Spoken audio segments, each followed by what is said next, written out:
On this episode of Security Decoded, we're going to talk a little Super Bowl, and then we'll go right into our security topics for the week. We've got the New York Times, Washington Post, Wall Street Journal. Hey, they've all been hacked by the Chinese. Why are they doing it? What information are they getting? We're going to talk about Twitter. What about the exploitations that are out there now? We're going to talk some Android. Yes, they're affected too, and they're jumping to PCs. And finally, we've got Java. Lots of Java. Hey, we've got an exploit this week. John's going to break it down for us. And finally, we're all going to give what we like about our cell phones and what we wish they could do.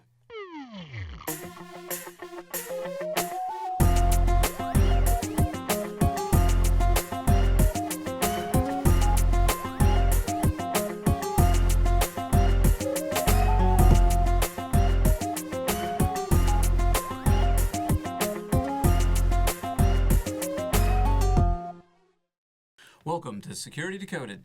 This week's episodes, we have our security expert. We have Mike Myers and John Giebert.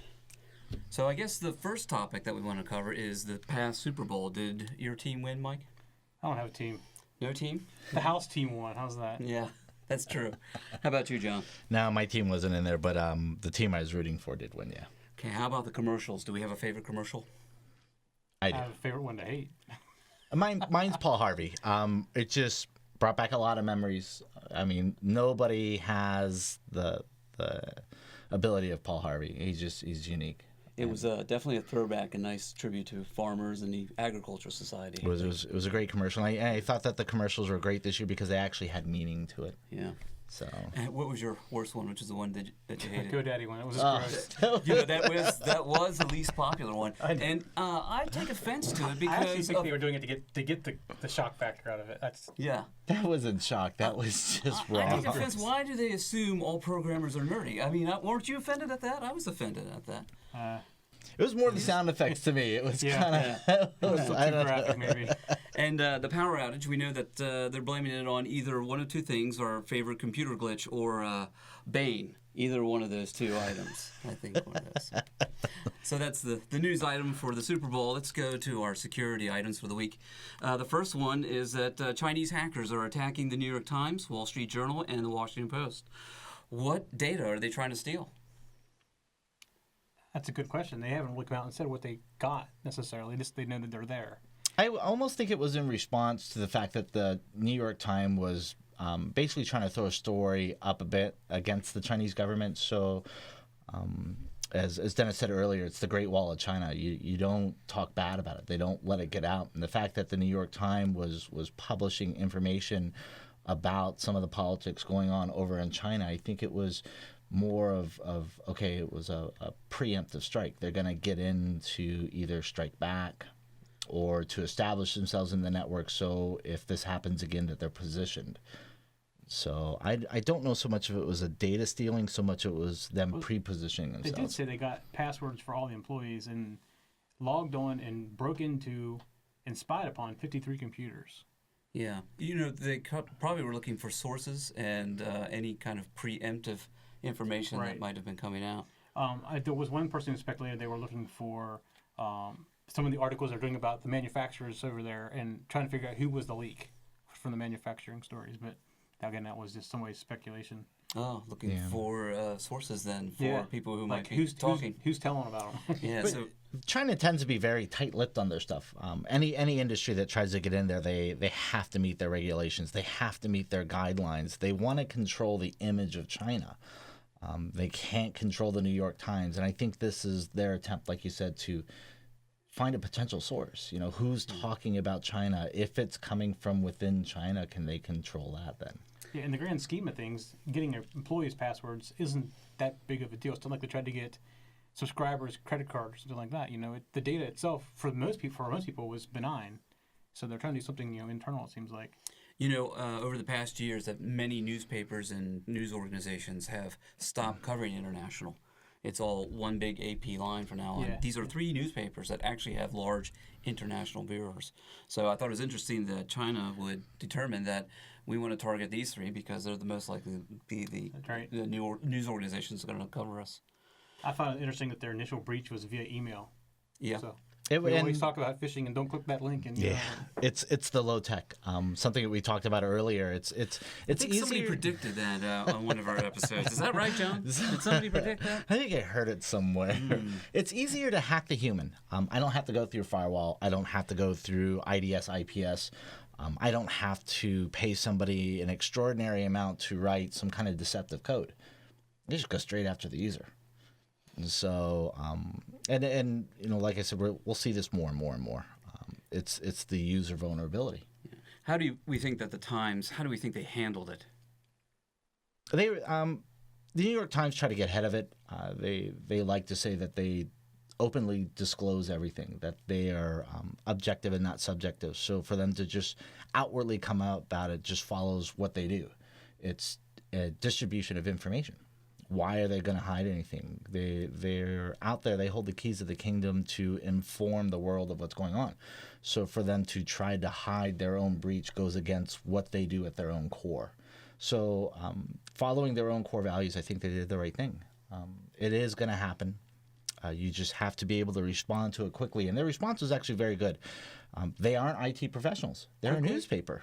Quickly? So, they have it for 4 months. well, they're not even sure it was just 4 months. Actually, they said yesterday that they're still hacked. They're still being hacked. Yeah. So and they had to go outside of themselves, which was smart. Well, yeah. So, I mean, they're not a security organization. I mean, they should have something inside security, but they're not like a security company. So what do they do? What kind of measures do they put in place to stop it or detect it, or do they let them come in and try to detect it on the backside? Oh. Well, no. I mean, that's why you bring in another company that knows what to do. In this case, they're getting into the human element. You got to put tools in there to see them calling in and out, some kind of inline device like a FireEye or something that's going to see the call-outs. IDS would probably help. So I'm not sure what they've put in place. I mean, in your question about how did they handle it, they've started pointing fingers at their AV vendor, which... everybody likes to beat up on the poor AV vendors, don't they? Which they mentioned by name, which, It's, and I can defend them, the AV vendor, or I can defend New York Times, depending on how you want to pitch it. And everybody has their opinion, and it's all on your perspective. Was this malware? It was a phish. So phishing, it was a compromise. Yeah. So is there a malware signature to detect it? But at the same time, after you phish somebody, what do you usually do? Embed malware, right? That's right. Mm-hmm. That's your backdoor. Yeah. So, it's... That doesn't mean that the AV vendor is going to detect it anyways. Not every AV vendor is perfect. I mean, the one you have you think is really bad probably because it's not catching things. But if you go to another vendor, you're going to the same issue. They're going to catch things too. I mean, yeah, I did like how all the AV vendors kind of huddled together and said, "Hey, it's not that you have to have layered security." That's right. And if you're depending on your signature set, well, that's not really what it's for. Right. I did like how they brought in Mediant to help them detect, block, and then, well, let's hope that they purged them out of there. But Mediant knew what they were doing. They had already tagged this group. They call them China number 12. Yeah, and that was kind of interesting too, because it was like the Chinese was according to the New York Times, and they based that on past attacks by the Chinese military and some of the signatures and stuff like that. Yeah, is this where they saw that they started at 8 o'clock workday in China 8 o'clock? I don't know if it didn't specify that. It talks about some of the methods they used. The constantly changing IP addresses, things like that they used were common to the attack from China. Yeah, and fast flux, I believe, right?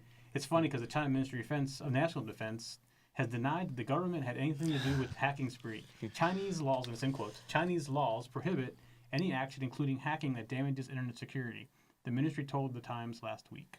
I believe that is the same denial that they gave the Wall Street Journal and the Washington Post. So, yeah. So the New York Times said, yes, we've been hacked. We think they did the right thing by coming out. And then, ironically, the Wall Street Journal says, hey, us too. And then the Washington Post, same thing. And then it turns out Twitter says, well, I better get in the act too. And Twitter has been hacked. They've had 250,000 accounts. John, you want to lead us a little into that about how they did it and what information did they pull out of it? So basically, a hacker was able to penetrate their network, and once they were able to penetrate their network, they were able to gather things like personal information like username. They were able to get email address, session tokens, and also encrypted and salted versions of passwords, which are commonly taken on most hacks like this. So when people go after social sites, they're going to want things like usernames. They're going to want your passwords or salted encrypted passwords to eventually what they're going to do is they're going to work through that list, and they're going to be able to extract usable passwords out of it and compromise the account. They try to downplay it. They try to say Well, we've seen this before. This is a common, they try to lower the urgency to it. And they sent a mass distribution email to the 250,000 suspected users. So that's the thing, it's suspected users. They can't confirm the total number of users. So you run into a scenario where those 250,000 that got the email are going to be adequate. I think what they should have done was an environment-wide. We had a hack. There was a potential for, just for best practices, let's just get everybody to change your passwords. Let's just do a global distribution. You want to make all Twitter accounts. For everybody has a Twitter account, they might want to get into the habit of changing out their passwords periodically. Anything that's publicly facing, anything that's social, Twitter, Facebook, MySpace, the new Google Meeting site. So anything that is publicly facing is a potential threat for being compromised. Mm-hmm. It is a good idea to not wait till something like this happens. You need to develop habits where just change your password on a regular basis. If it's publicly facing, if the public is watching what you post, if anyone can follow your update status, then they also have that access to your account to try to go ahead and penetrate the network. So it's just a good practice to get into, to regularly rotate your passwords. So, now the passwords were encrypted, salted. Are we secure, or is there still a threat?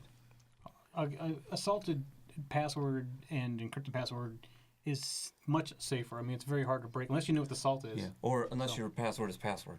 Oh, something in a dictionary. I can't help you with that. That's one. right. So, or the username. Yeah, the username. Yeah. Yeah. But by grabbing salted passwords, it's a matter of time. Anything is a matter of time, effort, and money. Well, and like you said, you'll have weaker passwords. Yeah, I would think that a Twitter account wouldn't garner a lot of attention to the salted password. I think, as we were talking earlier, we said, well, you really want that email address. Right. So is it a good idea to have a fake email address or to change out your emails periodically as well?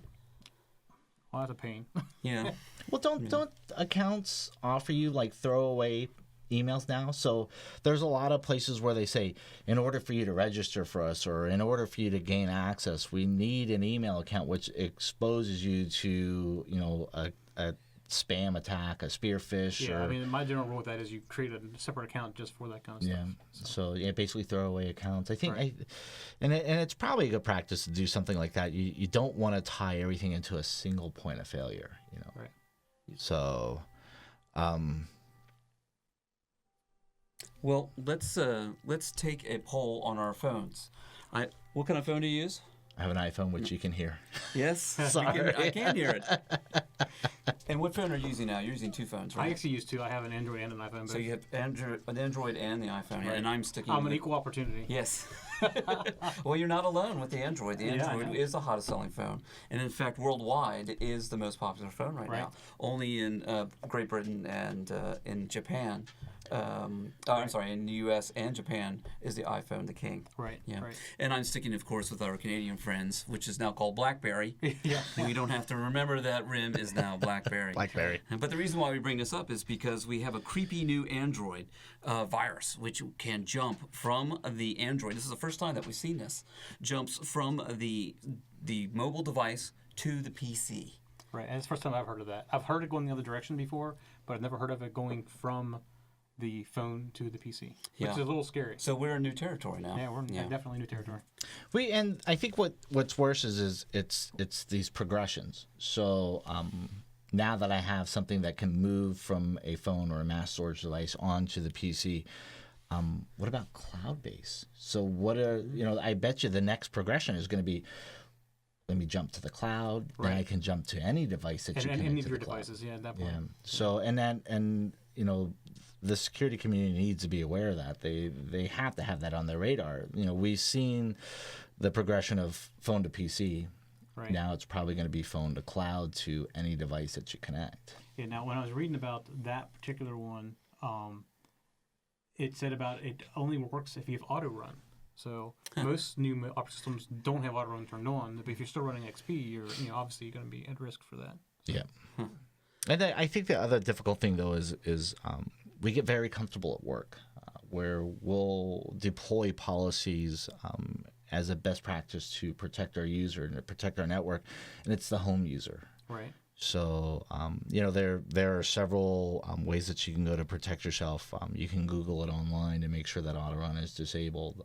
We can offer it as a security 101 tip coming up in the future to help our users be able to disable things like auto-run to prevent malware from jumping from device to device. And usually malwares that move from device to device generally get categorized as a worm or worm-like behavior. Well, the list of things that this virus can do was quite impressive. It can turn on your wireless. It can take your contacts.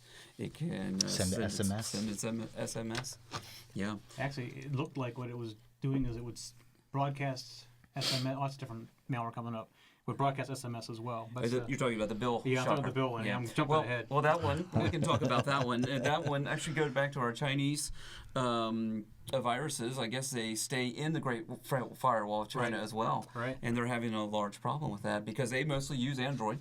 Right. And they don't have the bigger controls that you would find outside the firewall of China. Yeah. And so it's called Bill Shocker because it actually bills them. So it sends out these messages. Yeah, it runs the charges up. See? So let's see. I wonder who's sponsoring that one. Are they legitimate charges?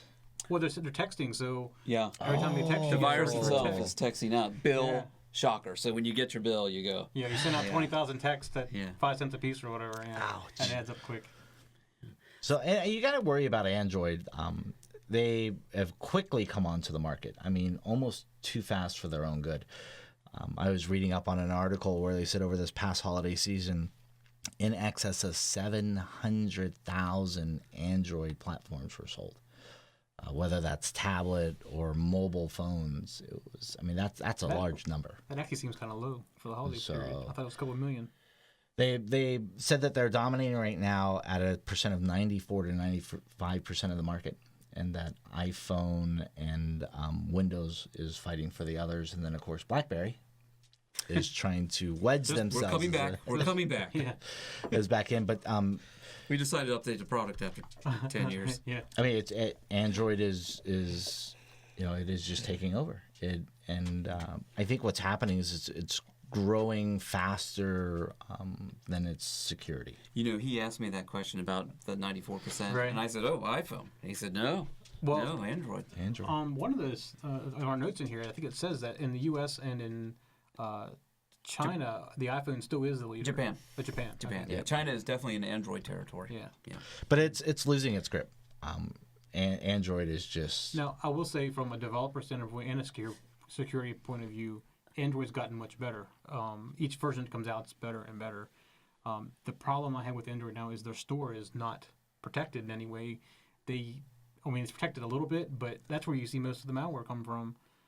In fact, I believe it was one of these malwares we're talking about was actually in the App Store, and they pulled it now, finally. Yeah, well, they pulled it, but they're worried about it was the previous one, the one that can actually jump. So it takes them forever to find things. Like Apple, they sandbox it. Yeah. As I said, it doesn't do something weird. They call you. Droid Cleaner, and that's what they removed it. But they're afraid will come back under a different name. Yeah. But that's the biggest difference between Apple and Droid. I mean, other than platform open operating system, but it's where you get your apps from. Right. Apple has invested a lot of time and effort to make sure that anything it posts within their app store has been fully vetted. Right. And the other thing with the Apple App Store is they in addition to tearing it apart is their apps run on the phone and they run in they call it a sandbox. But your data is really encrypted through the phone. I mean, if you pull the SIM out or anything like that, your data you can't get it anymore because it uses the PIN code that's in there for that. So that's something Android doesn't quite do yet. That's because it's manufacturer agnostic. So are they as tight on the code as they are with their OS systems? Yes. Apple. Yeah. Are they? Yeah. Most definitely. Well, our next news item is Oracle released a Java update earlier to address wild exploitations of a new bug. Didn't we do this last time? That sounds familiar. Yeah, I think we do this every week. I think Another. So with Java, it's getting to the point where it's not necessarily a new exploit. It's just a long list. Yeah. It's just a long list. So it's like the NBA continuation play. It just keeps going. And right now they're just in a total reactive state. And if Java does not change their practice and start to get proactive on their releases and try to basically hack themselves, they're losing credibility quickly. The United States government has already recommended that everybody disable Java from their devices because in the long run, you are going to be more secure. So what you're saying is you should be hiring the hackers. Right. If it works, the hackers. Well, they seem to be ahead of everybody. It'd be a lot of money though. I mean, So, but if you have a small select team that just you do a proactive hack against yourself. It's the same as running app scans against yourself before you put up an application within your own environment. While you run Nessa scans against your box, you basically try to hack your own environment to harden it. And right now, Java is not giving me the confidence that they're hardening their applications, that they're hardening their code. So, and you keep getting exploited like this, and you lose all credibility. right. I had kind of hoped whenever Oracle had bought Java, they would put some more energy behind securing it up. So I'm a little disappointed they haven't. Make it a usable app. Yeah. Yeah. Well, it's usable, but it's so open. I just wonder if it's such a big beast right now that it's difficult to get its hands around. Yeah, that's probably lots to do. Well, this next news item is one in my area of expertise. A massive credit card fraud steals over $200 million worth of, or $200 millions funneled out to foreign banks. And I thought it was quite clever. Yeah. They, instead of taking other people's credit information and their info, what they did is created their own. They created bogus accounts. Let's print your own cards. And they built up their credit. So they'd have a higher credit line, and eventually they would just max out the credit and not pay them. Right. So is this a new wave? Is this going to be something Definitely. Well, it does affect us ultimately because the credit card company is going to end up paying for this. They can't It always doesn't affect my credit necessarily. That's so right. I don't prefer they do it this way if they're going to do it. Yeah. So. Well, I'm glad they were caught, and they seem to have tracked them to the banks. But as always, the FBI takes their time, and they have to watch them for quite a bit until they gather but they're sure that they have most of the ring. Did they notice, Dennis, that this was more at a local level? Was this seen to be an isolated attack, or is this something that like Citibank or B of A needs to watch for? No, they were quite good about it. They were able to spread it around so you can't. So a little bit here, a little bit there. And the FBI had admitted, they said it was quite good, and if they had just been a little more cautious, a little less greedy, they may still be operating today. Yeah. Oh. Mm-hmm.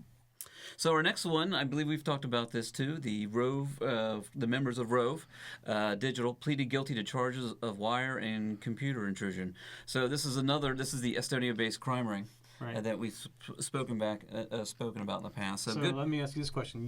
I know how much we've all been involved with the fake AV. Mm-hmm. Are you happy to hear that the programmer who wrote it, or at least one of them, has been captured? This is what I hear. I hear this from some well-known professors. Is that there's an area in Eastern Europe that they all drive Ferraris, and it's the hacker capital of the world. It's like Silicon Valley was a few years ago. But I think we're beyond that. So it's great news, and I think what they're trying to do is they're trying to say, hey, we're really involved in your security, that we're really interested in, that we're kind of looking, and it's as much as it's a difficult job to put something like this out in the public, I think tries to buy some reassurance. But it's the Steve Jobs.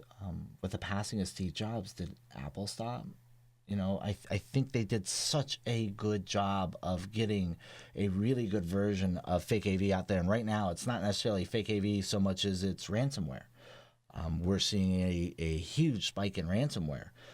Once that base code has been flushed. Right, and that's a whole other subject, scary subject actually. From you think about ransomware encrypting your data, and you got to pay to get it unencrypted. So it's a whole other subject, though, not for today's show. No, but they'll pay for that code and they'll sell it, and then now everybody else has it. So catching the Rove Digital pleading guilty to this, it's almost a little too little, too late.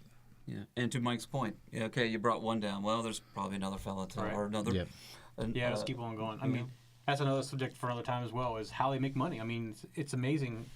There's a whole economy behind this now. It used to be back in the days where they used to face things. It was people just having fun. Yeah. So that's a whole other week discussion. I've heard that the price of stolen credit card data has actually gone down because it's flooded the market, and there's other ways to make money. I think I heard that's like $5 a person. $5 a person for more than information than you need to get a credit card. So So it's basically supply and demand. Right. Supply and demand. Yeah. All these people picking up data.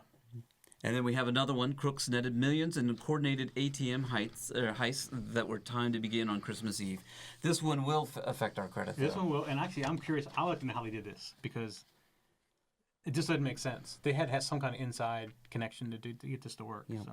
And the article indicated that they waited, that they didn't pull the trigger right away. They had the information, so they waited to Christmas Eve, and then they Which makes sense because everybody's going home. That's right. Yeah, there's nobody around for the holidays, so what's the best time to do it? And that's when we usually see a ramp up on most attacks, is during the holiday season. A lot of people either let the guard down or, like you said, they're just not there. They're not looking. So it's easiest. And it follows a lot of the holiday trends that we just wrapped up. So the takeaway is check your debit accounts, check your credit card accounts for the next few months. And that actually comes from the FBI. Yeah, and it says about it was they were using the prepaid cards. So somehow they got the credit up on those prepaid cards. Yeah. But can you imagine the guy sitting at the ATM for hours taking out money out of the machine? How many machines you got to hit to get $13 million out of it? And again, that's what they do. They spread around so you won't notice it. That just seems funny to me. I mean, somebody to pick that up somewhere. Yeah. So the next article comes from our friends at FireEye, which we all like. So FireEye has discovered a new malware, and it's a sleeper. It sleeps its way into financial institutions. Why does it sleep? I mean, the best thing to do when you first infect something is don't show you're there. So if FireEye sees you download something and you wait for that 10-minute period, whatever it is, it's going to stop looking for you. So if you sleep for a while and don't do anything, you're not as suspicious when you start talking out again. So that's their big thing is just do it quietly. And it's becoming a trend for malware to be slow. Low and slow is the way big people get in. That's probably what happened with the New York Times. They've been in here for 4 months. That's exactly what happened to the And they're just New York slow Times. at it. It doesn't stand out on any kind of signal anywhere, so you just don't see it. Yeah, and again, they used fastfox, which they rotated those IPs. Right, so it just looks like normal traffic. And it's network modeling. So much is, with the rapid progression of malware and so many new pieces of malware being written nowadays that you can't really do hash signatures. Hash signatures, you're getting signature bloat. We can't keep up with it, so you do network modeling. By going in and going to sleep, no one can model you. And you wait till they're not looking. Then, like what Mike says, low and slow, let me send a little here, a little there, a little here. Now, we have both used the FireEye product, which we love. I do. Isn't it ironic that they found the sleep? We find that FireEye is very active in catching when it chirps up. Yes. Do you think it's because of the quality of the product? It's FireEye's ability to sandbox anything that it sees. So if FireEye questions something or sees questionable activity, what it'll try to do is it'll try to see where the open handle is. It'll try to identify the file that has at least initiated the network session, and then it'll sandbox it. And by sandboxing it, it'll catch the sleep. And then it'll say, okay, I now have modeled you as having a sleep. So when you go to sleep, I'm going to still watch you. And because they modeled the sleep as normal behavior, increase their chances of catching the malicious behavior. And they're a great tool. I really have nothing bad to say about them. They really help us because of their ability to detect behaviors. Not signatures, but behaviors. Our next article is another FireEye discovers a long-standing APT. Advanced persistent threats. Thank you. It's campaigning targeting the U.S. aerospace and defense industry. So even the U.S. government and the Times and Twitter, we're all having trouble keeping track of malware, especially something that's more sophisticated than we've seen before. Yeah, and this one actually scares me a little bit because of who they were attacking. I mean, we've already heard about people getting in the middle of the drone communication and having it do things. Yeah. And here is maybe where some of this even came from, some of the information even came from. State-sponsored, maybe? State-sponsored? I'm sure. Or somebody maybe not state-sponsored, but hoping to be state-paid. Yeah. Yes. Get the information and go sell it somewhere. Look what I can do. Look what I can do. Right. Look what I have in my hands. Yeah. And John, I believe this is your specialty here, Open SSL Security Advisory, including Lucky 13. Yes. So what we found was doing a threat analysis was there was a new backdoor. But the backdoor was targeting more of a Linux Unix platform. So it was very OS specific. So once it was able to compromise the system and it was able to install itself on the system, it would open a backdoor. It would open up a second hidden communication. And by opening that backdoor, it did it through SSL. So what it tried to do is it tried to encrypt its opening. So, but would use OpenSSL, which is an open free source SSL application that anyone can pull down. So it wasn't that they created a new form or a new way to do SSL. They used an existing application like OpenSSL. But by establishing an SSL connection, they were trying to hide what they were communicating out. It's a neat trick, but it's an old trick. And there's a lot of ways to detect it, but you have to look for it. If you're not looking for it, you'll miss it. It'll go right by you. You will not see it. You have to be looking for something like Now, this. I have SSL on my phone, on my BlackBerry. Could something like this be a vulnerability? Not necessarily. This is actually more towards the Unix themselves. It was, I don't know if it was actually set Apache necessarily, but it was something that was on the Unix applications themselves. So it wouldn't be on your phone. You may get to see that if you're going to the server from your phone, but your phone itself is not vulnerable. Okay. Yeah. And what it does is it actually establishes an outbound communication. So, and it'll establish it through the SSL connection. And basically what they're saying is I'm here. I'm here, I'm in the box, and then it waits. And if you want to send it an update, if you want to send it additional malware, if you want to send it data stealers, and that's what it's doing. And so, but there are ways. You have to set your network up to look for this. You can't be blind to this. I mean, SSL has its legitimate purposes, and that's where you model your network. But if you're not looking for this, more than likely, you probably have one form of it on your network now if you're not looking for it. And you should be looking for it. And there are several different tools that can, one, either detect it, or you can just establish some simple logging through your routers to be able to detect this. Now, our next article is there's a promises of a modest sum of $13,000 to anyone who breaks mega encryption. What is this all about? So, are you all aware of what mega.com used to be? I do not know. No, I don't. It was a big file sharing site. So it was actually the guy who ran it got arrested, and I think he's in New Zealand, and I think he's supposed to be extradited sometime soon. But they had a bunch of copyrighted material on it, so the government went in and shut them down. Well, he's now created a new sharing platform where everything is encrypted, and he can't even see what the data is. So supposedly... He can't see his own stuff. Well, no, it's not his data, it's your data. Okay. But the whole point is he can't tell what you have, so he can't be held liable for you putting movies up there for people to download. Okay. So now he's going out and saying, I will pay somebody if you can break my encryption. So he's paying a hacker, really. But basically, it's like asking a hacker, break me. So the other thing is, and a kind of related article, and I maybe mentioned this last week, somebody who signed up for one of his new free accounts said, I found my password in the URL for the confirmation. So it seems like, okay, you encrypt your data, but it's in clear text for your password. So I don't know what the deal is with that. So the next article is really interesting to me. The point of sale skimmer in a yet undisclosed merchant breach was used Bluetooth encrypted data to transfer data out of the skimmer. So, and this one is very tricky because did it's you look welded. at the pictures of that link? That was pretty crazy. It's welded onto the board. Yeah, it's soldered onto the board. I mean, that's pretty intense. Yeah, it was definitely professional. So, doing that. So we have the skimmer.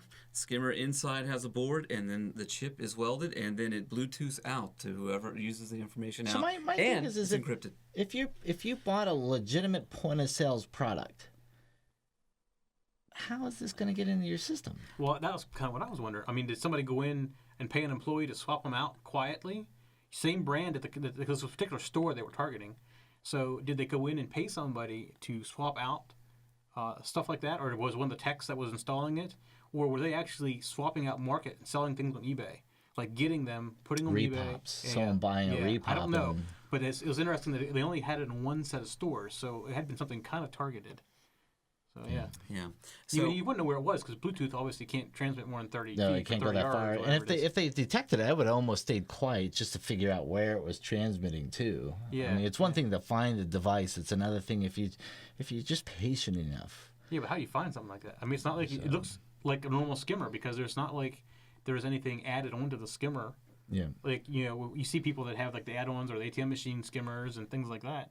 This looks like and is really truly the skimmer with an internal piece applied to. It looks as though you have to swap out you have to make this, and then you have to swap it why out. Why would you swap it out? I mean, somebody had to be in on it. Yes. On the inside, I would think. Yeah. Yeah. But it was pretty impressive. That's I hate to say it's impressive, some things like that, but it was. Well, in the article, the FBI or the Secret Service said, that this was pretty impressive. Yeah.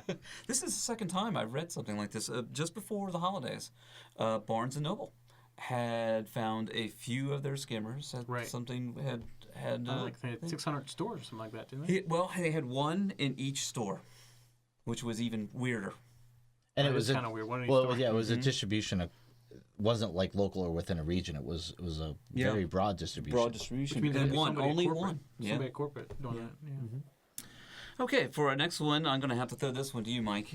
Is it UPnP vulnerability? All right, so you guys know what UPnP is? Or should I describe it? Just go ahead and describe it. Go ahead. So when you buy a router for your home, it typically has UPnP on it. And what UPnP does is applications that you have or devices. Universal plug and play. Usually that's what it is, universal plug and play. So when you plug something in your network, Got it. I know this one. It basically tells your firewall, I want to talk on these ports, and I'm going to have things coming back to me in these ports. So it's just a communication protocol. And what it ends up being with the vulnerability is the Broadcom chip that's on a lot of routers actually has a stack flaw in it and actually allows it from the outside. So a company what's the name of the company? It was in here. Did a study on this. I'm sorry, going back up. But doesn't the universal plug and play ultimately what it does is it just basically lets it diagram your entire network? Yeah, but for the most part. But what was happening on these routers is it's open to the outside, and there's actually a vulnerability in it that allows them to take remote control. Yeah. So I didn't write down the name of the company that did it, but they did a scan of the entire internet space, and they found 80 million devices that were responding to this. To universal plug and play. Universal plug and play on the public network. So that's a problem. I think that our biggest downfall is it's all in good, goodwill. Someone's trying to make something easier on your life. Someone's trying to make something, as user friendly that my father. Right. And that's who types with two fingers. It's supposed to make it work without any action required on your part. It's designed to be that way. So I actually turn UPnP off on my routers, but that makes me have to go and put rules in my firewall to do that. Yeah. But there is a site, and I'll put it in the show notes, that at grc.com that they have created that allows you to go check your router. It's Steve Gibson's site. And you can go in and it knows where you're coming from. You click the button and it says if you're vulnerable or you're not. So it's something to go check, and I'll make sure that's out there. So another tip to do some self-checking on the routers. Yeah, it's quick too. It only takes a couple seconds to do. Well, now we come to our weekly main subject, Java. And you know how my eyes always glaze over when we talk about Java.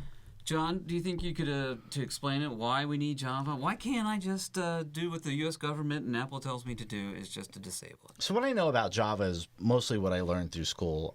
Mike is my coding expert. I really rely heavily on Mike when it comes to coding, because to me, coding is like foreign languages.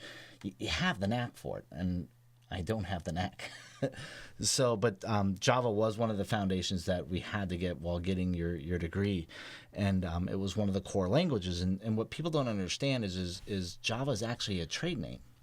It's a trademark by Is that why Oracle. we have that little A right next to it? So people they tend to forget that. They go, well, Java is synonymous with a programming language, when what Java is Java's a trade name, but it is a type of language. But Java is more than the language. Java, back in the day when it was made in 1995, progressed to Java Beans and Java Bugs, and now we have Java runtime environments. We have Java virtual machines. So Java is more than a language. So the origins are very steep. People don't realize that Java's been around for about 18 years now.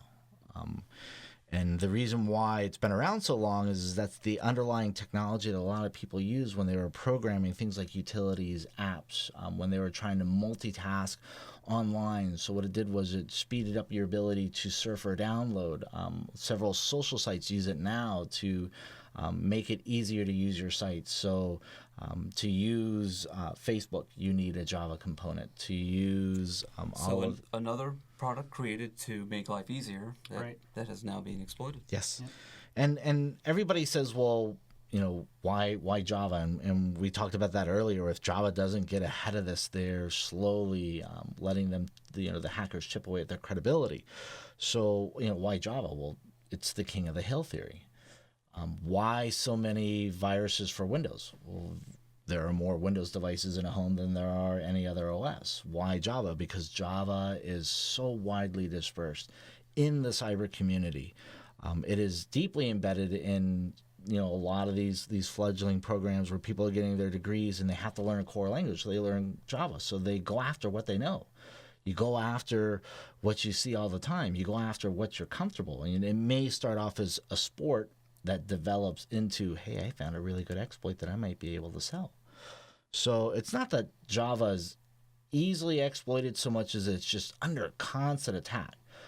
Somebody that is very familiar with Java, yeah, it is an easy exploit. Java bypasses a lot of the security settings that are put in place to protect users. It'll write straight to the core of the operating system. So when exploited, it is a big exploit. And they start very shallow. So a lot of the exploits are at least administrative privileges just to initiate the connection, just to get in and to be able to bring in the big exploit, the I'm going to give you a denial service, I'm going to shut you down, or I'm going to take over your machine, or I'm going to use it as my segue into an advanced persistent threat. I'm going to sit in there low and slow, and you're not even know I'm sitting around. But if it's that bad and it's that easy and it's that prevalent, then why do we need it? We need it because of the fact that somebody hasn't really replaced it with another acceptable product that does what it does. And I talked to Mike about this earlier, and Mike says that he and the United States government has recommended, and Mac has actually followed suit, and they said just disable Java. If you disable Java, you have no problem, which is true. But Java will come back and say, well, if you disable Java, you'll have no more Facebook. You disable Java, you can't do online banking. Do we need Facebook? And well, I mean, Facebook still works without Java. Yeah, and I find that there are probably some workarounds, but I think it's a personal preference. I think it's something you need to test. Disable your Java and find out how big is this impact. And then, like you said, do we need Facebook? So is my impact to Facebook? Well, is it that much of an impact to my life that I can't live without Java? I'll let someone hack my computer. It's sad. It's just one of those. It's a status quo. Java is there, so they're telling you deal with it. Well, I don't think that's acceptable anymore in today's society, where we are so integrated with mobile computing, with phones, with tablets, with computers. So grows the presence of Java, and I think something needs to happen, and that's why Mike was saying when Java was recently purchased, with Oracle, that he was hoping that we would get this change, that we would get that breath of fresh air, that somebody would say, okay, it's no longer acceptable to just react. Let's do something about it. Yeah, when Oracle bought Sun, I kind of hoped that they would take some extra effort and put into it, but that hasn't really happened. But as far as the vulnerabilities and exploits, as embedded as Java is, we'll continue to see it. And as we say a new exploit, as I say another exploit, as long as Java continues in its current path, and yes, we'll see this. And it just may end up where you may have to disable it. And it'll be for the greater good. So we have so many legacy programs out there. What are businesses going to do that have legacy programs? That's where we'll have to test.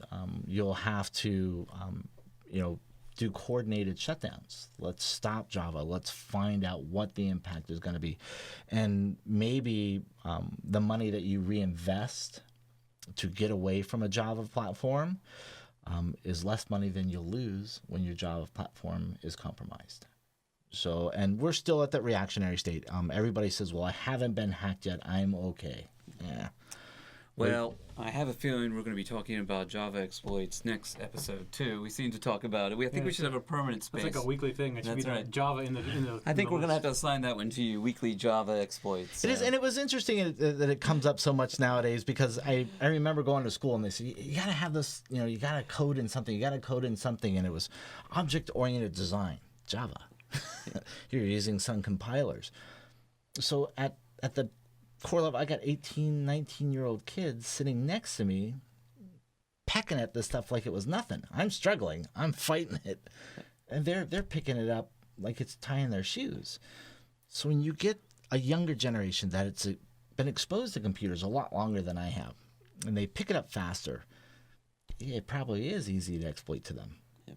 So, right. Okay, lastly, I thought we'd do something fun. We've talked a lot about phones and security in phones. I want each of us to say what feature they love their phone to do now, and what do they wish they see that their phone would do.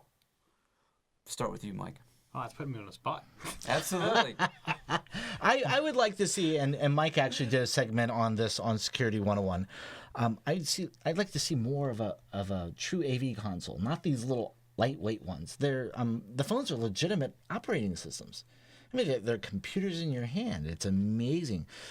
I just think that, with the growing threat against Android, I think we need to see a true AV console. And not only an AV console on your phone, I would like to see an AV console that I can monitor from my computer that watches my phone. So I can actually talk to that one a little bit because, I'm working on an MDM project. So in the last week, I've recommended 3 different antiviruses for Android.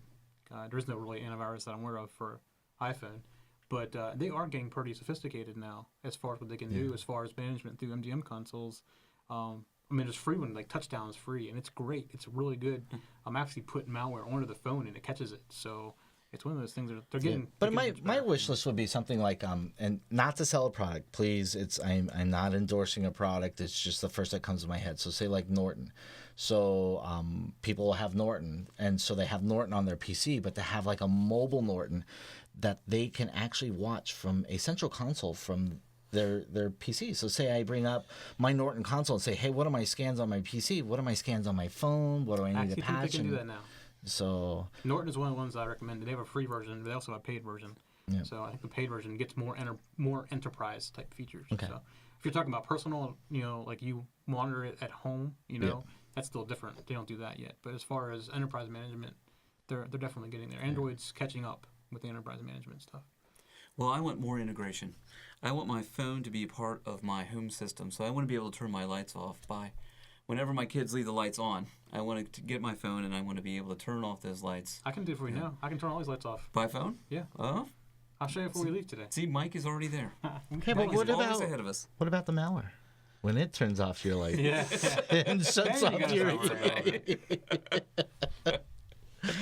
Well, that's it for this week, for this episode. And thank you for watching, and we'll see you next week.